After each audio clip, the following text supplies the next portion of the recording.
was incredibly loud. The second time, it was the cars kept passing by and I didn't realize that they were so loud. The third time, there was something wrong with the mic. And now this is the fourth time, and hopefully it sounds okay.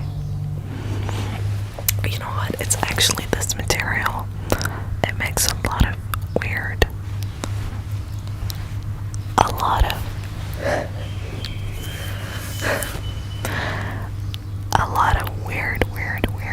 noises. Okay, let's forget about the introduction, okay? Because I'm worried that something's gonna happen and it's just not gonna work again. For those of you that don't know, Prophet was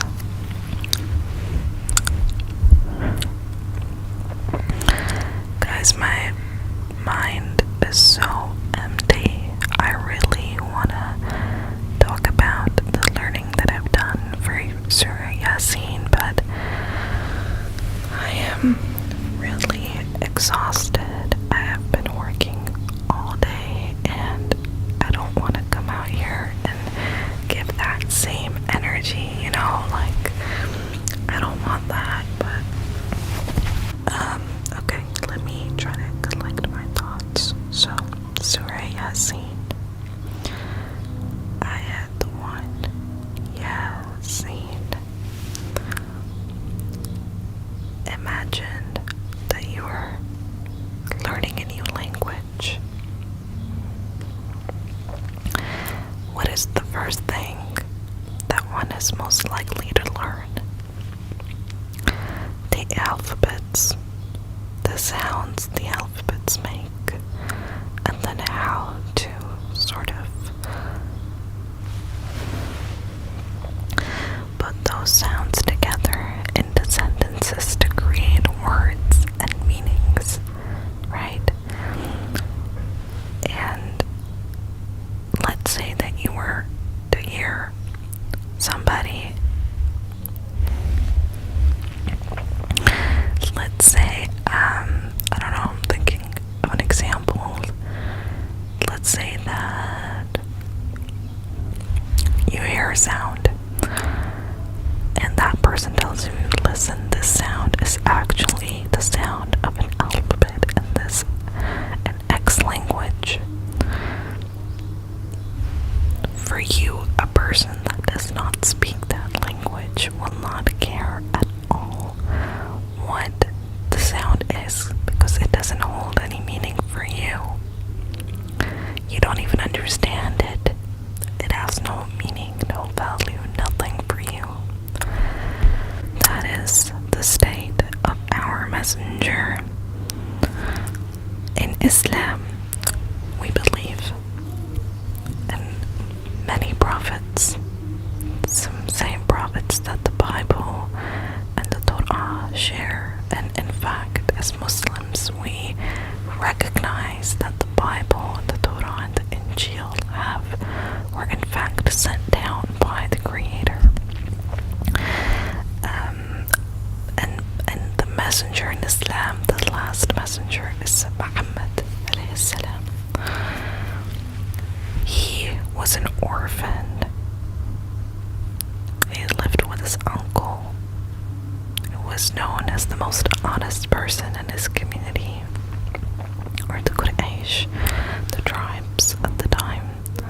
He was a shepherd, and he used to sort of isolate himself from everyone, and go into a cave on Mount Hera and just meditate. Now, a person, forgot to mention the most important point. He does not know how to read or write. So when Yasin was revealed, this is God teaching. There's two meanings. One, God is teaching our messenger the alphabets, the Quran, right? Teaching how to speak.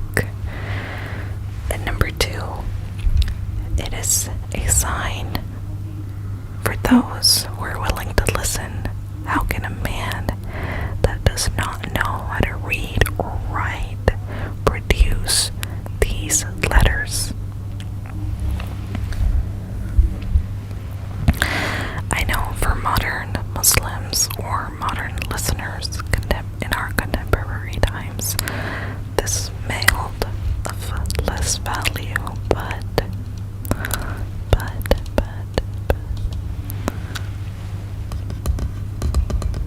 can you hear that? Sounds nice. But the Quraysh, or his people at the time, if there was one thing that they had, it was their language. They were very, very advanced in linguistics. They were poets. They could write, articulate in ways that are crazy, even beyond Shakespeare, beyond any of those amazing writers that we recognize today. So for them to hear and see a man from their fellow, area, because when I say area, it's a tribe, they all live together, they know each other, and so on. And to come out here and say the words Yasin, let alone the entire Quran, it was crazy for them. And that's why Prophet was constantly labeled as a madman. Anyway, so that is Yasin. Let's move on to ayat 2.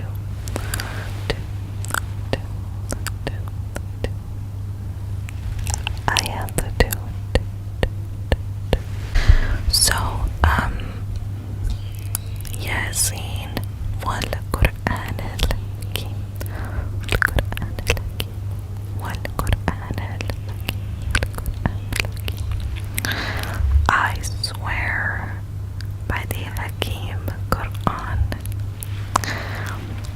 Now, what is the meaning of Hakim?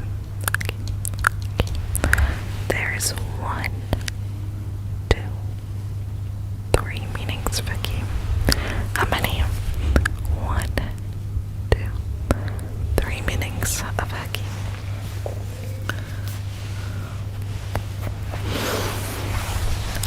So one of the meanings of Hakim is wisdom. The second meaning is one that is really authoritative, and gives verdict and judgment with an unapologetic tone. And the third meaning is that something is really well knit. There are no loose ends. It's very strongly knit together. So, Allah is making an oath on the Quran that is filled with wisdom. It is authoritative, unapologetically authoritative, gives verdicts, and it is tightly knit. So, yeah, Hakim. Now, there are 2 things to note. When Allah makes an oath, then the next statement that will follow will prove that the oath is in fact true. So I actually completely forgot to give an introduction to this, the period of when this was revealed, because my mind is everywhere right now. But the period of when this was revealed is it's during the Meccan period, before the Muslims migrated to Medina. So it was the time when Prophet had just come out and started inviting people to believe in one God and one Creator. And a lot of people were ridiculing him. He was going through a lot of hardship at that time, and he felt really anxious, not because of what was being said about him, but because He was worried that the people's hereafter will not be a good one, and that was stressing him out.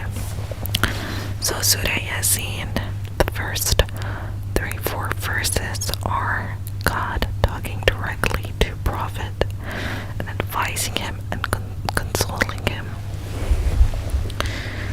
Okay, so now that we've sort of set the stage of what was going on at the time of when it was revealed, it makes more sense why Yasin comes down, right? Allah is reminding Prophet that I am your teacher, and it's also a sign for the Quraysh at the time to know that I'm a human being like him who cannot read, who cannot write, who is an orphan, who is a shepherd, who does not have these linguistics advancements, let alone even a mediocre level produce something like this. So, then Allah says, I swear by the Hakim Quran, the Quran that is filled with wisdom, gives verdict and a judgment, and is tightly knit. So, Yasin wal Quran al-Hakim. إنك لمن المرسلين إنك لمن المرسلين على صراط مستقيم ياسين والقرآن الحكيم إنك لمن المرسلين على صراط مستقيم.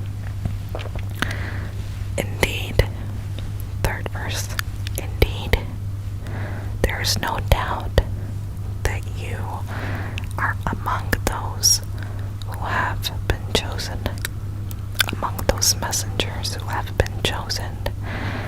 Number 4, on a committed, straight path. Now there are a couple of meanings here as well. Number 1, Allah is reminding the Prophet that he is part of a greater brotherhood, and that there have been others among him, and that he's not alone in such a mission. And it is fact that you indeed have been sent, and you need to, just warn, which is the next ayat that comes up. But basically the point of Allah saying this, you are on a path that is extremely difficult. It is filled with a lot of hardships. It is a straight path that is not easy, but it's okay because you're a part of this brotherhood.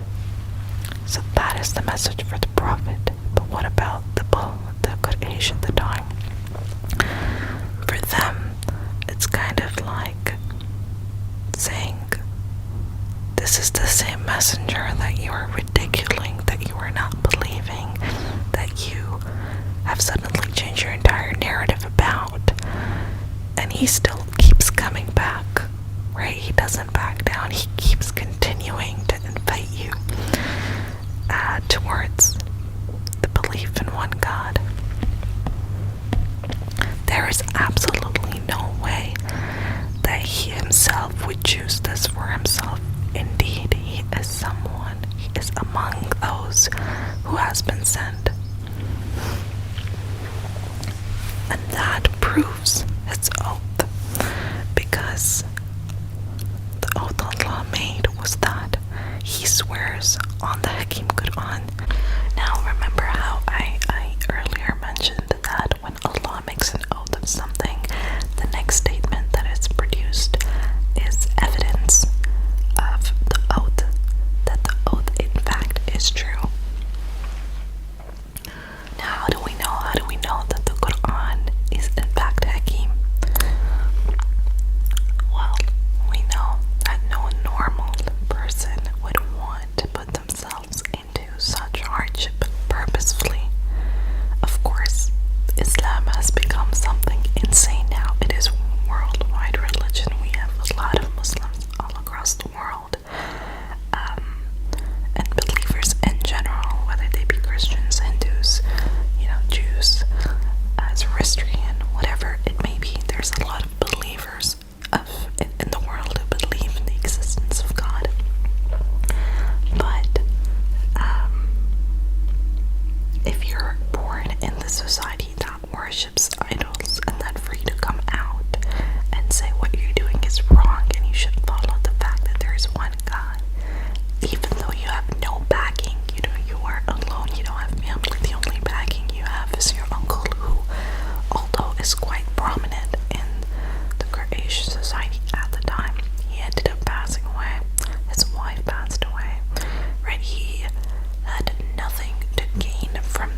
تنزيل العزيز الرحيم. So تنزيل, it's kind of like if you were to translate it, it basically means that God is saying it has been sent down, exclamation mark, exclamation mark, exclamation mark, exclamation mark, exclamation mark, lots of exclamation marks.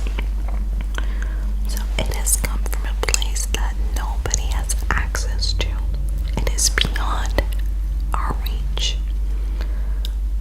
Right? Now, what does Aziz mean? Aziz comes from the root word Izza, which essentially means respect and authority. The Quran demands respect and authority simultaneously. Now, we can see in the modern world that one can have respect but have no power or authority, or one can have power and authority but not respect.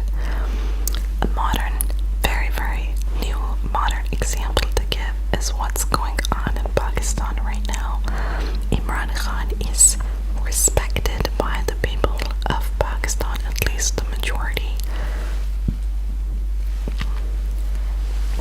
But all his power has been taken away from him.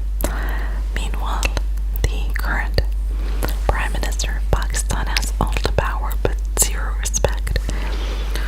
The Quran, on the other hand, right, it demands respect and it demands authority. So it has come from a place there. This is something that has been sent down from a place, from or by the most respected and the highest authority. Okay. And Al-Rahim. So we have merciful here too, which you're like, okay, why is merciful here? When we're talking about authority, we're talking about respect. We discussed Hakim, which also is sort of related to the idea of, judgment, verdict, and whatever. So why is Rahim here, which means merciful, for those who don't know? Well, it's because the Quran has been sent down through the mouth of one of the most merciful human beings in the world to exist at that time. And Prophet was chosen and sent upon this path, on this mission, on this committed path, through the Aziz and Ar-Rahim, because Prophet himself is Ar-Rahim in terms, not obviously not in the way that Allah is. No, astaghfirullah, that's not what I mean. I mean, he is one of the most merciful human. So the Quran is being okay, I think I don't need to elaborate on that any further. So the Prophet was chosen and he is a rahmah, a mercy to those who want to listen to the message. Then Allah says, لِتُنْزِرَ قَوْمًا مَا أُنْزِرَ آبَاؤُهُمْ فَهُمْ غَافِلُونَ. You were given this revelation to warn those whose ancestors never did. So, when we look back at the previous ayat, we know that Prophet is struggling a lot. So Allah has reminded him that when you're not alone, you're on this path. It's a difficult one. You have been sent. You have been sent by the one who is Aziz and Ar-Rahim, and your job only is to warn, especially those people whose ancestors never got the warning. And we know that the Quraysh never got the warning because all the previous books, or prophets like Isa, Jesus, Moses, David, Abraham, I don't need to say these, but Isa, Ibrahim, Musa, Noah, right? All of these belonged to a certain nation or a certain area at the time, which were mostly Israel, maybe even Rome, but Arabs of this area never got this message. They never had the warning. They never received anything. So this one, so the previous verse was that you have been sent to warn them, those who have not been warned before, whose ancestor didn't know, so they can correct them from right and wrong. The next verse, and the degree of torment has already been just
conscious, cannot give life to something that is conscious.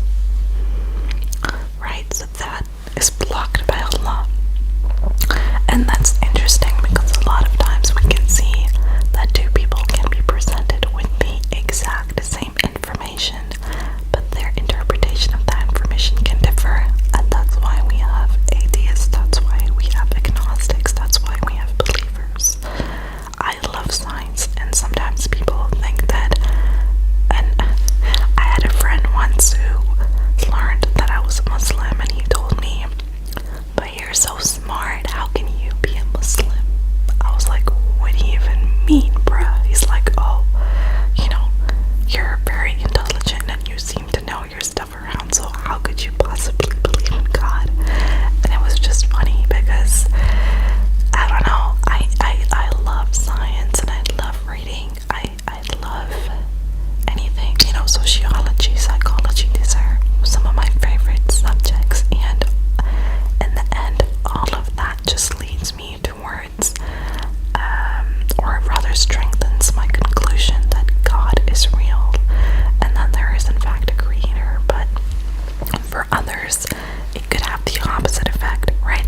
They could conclude that, oh, there is just a very highly unlikely possibility that God exists, right? So it's like that. Allah just put a barrier in front of them, and they're just never gonna believe all the science there in front of them. Then putting a barrier behind them implies looking at history, looking at our traditions, looking at what has already been taught by humanity all this time. Until today, modern academics use the theories of the former academics of the past to build on their theories, right?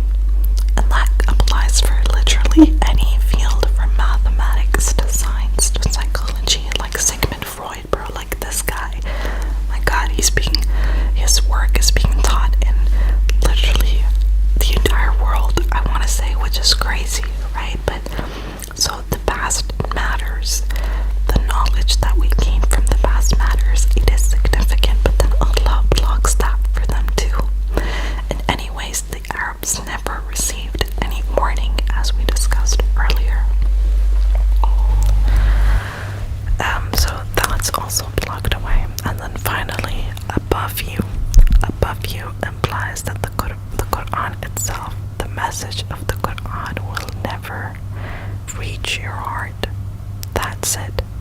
Allah put a block right there, and it's done. You're never gonna believe, and that's really scary to think about, honestly. Really, really scary.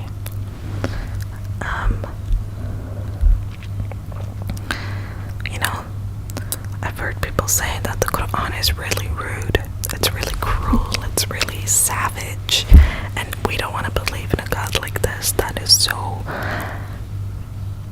rude and mean and whatever. And usually they're talking about the violent verses or the violent description of hell. Let me just ask you something. Let's say that your boy called you up and he's like, yo, my man, like, don't come through because, like, your house is on fire right now. If you're coming through, like, call the firemen or something, you know.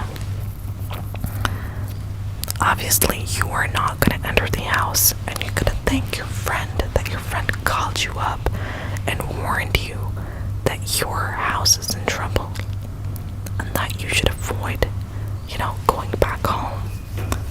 But if your friend called you and said, yo, broski, there's something going on in the house, it's bad, don't go there, you're going to be like super curious, and you're going to want to know.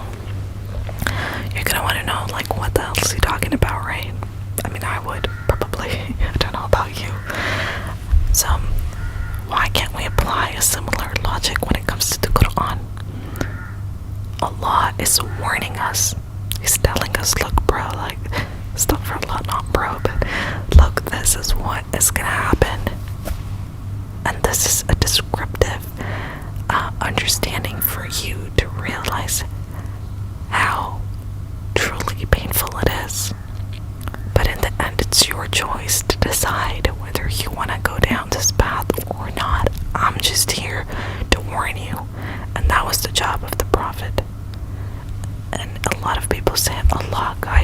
wills. Allah leads astray only wills. But as I just explained earlier, it is us ourselves who decide that. A lot of people come and ask questions about free will. Oh, if everything is already written, if everything is already in a book recorded, then what's my free will? It's unfair on me.